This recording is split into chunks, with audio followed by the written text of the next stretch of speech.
تا تابستون با زردآلوهای خوشمزه‌اش ازمون پذیرایی میکنه نباید فرصت رو از دست داد.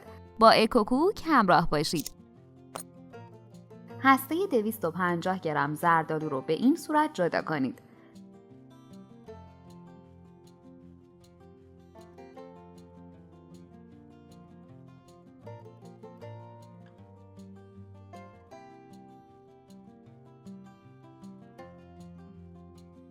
تابه رو روی حرارت ملایم بذارید. یه قاشق غذاخوری کره، کمی زمان بدید. وقتی آب شد، یه قاشق غذاخوری شکر بریزید و تفت بدید تا کاراملی بشه.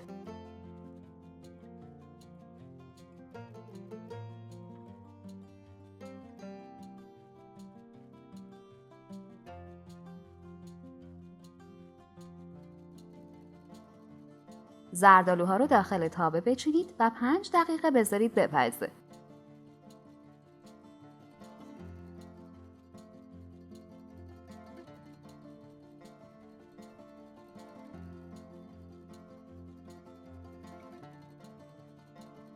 توی این فاصله 1 عدد تخم مرغ،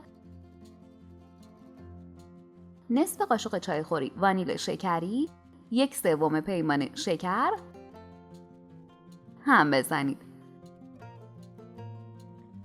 اگه از این آموزش بعداً میخوای استفاده کنی، حتما دکمه سابسکرایب رو بزن تا بتونی به راحتی دوباره پیداش کنی. 3 قاشق غذاخوری روغن مایه، نصف پیمانه شیر اضافه و مخلوط کنید.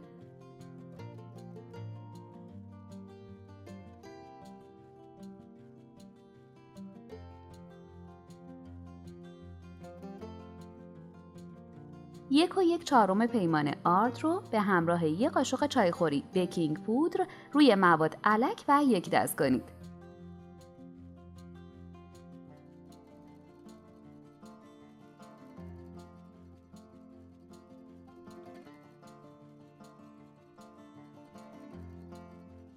عزیزان، تک تک لایک ها و کامنت های پرمهری که میذارید برامون بسیار با ارزشه.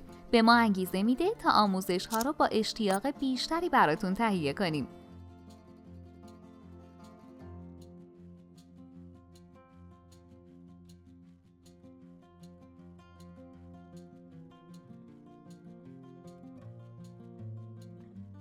تابه رو روی شعله پخش کن بذارید.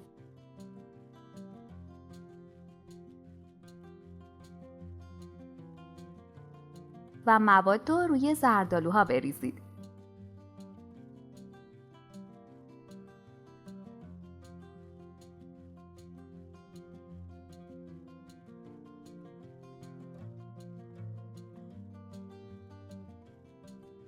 اگه فکر میکنی ممکنه دوستتم از این آموزش خوشش بیاد، پس حتما براش بفرست تا اون هم ببینه و استفاده کنه.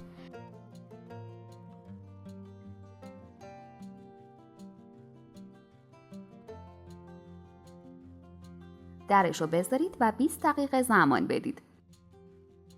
اول با سیخ چوبی تست کنید و بعد کیک رو برگردونید.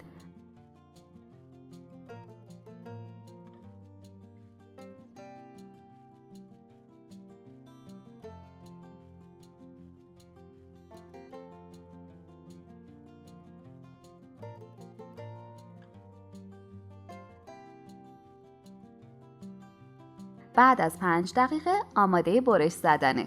حالا یک کیک خوشبافت با طعم بی‌نظیر زردآلو داریم. نوش جان. اگه از این آموزش خوشتون اومد، باید بگم که ویدیوهای جالبتری هم توی کانالمون داریم که حتما باید ببینید. ممنون از وقتی که گذاشتید و این آموزش رو تماشا کردید. لطفاً برای حمایت از ما لایک و سابسکرایب رو فراموش نکنید.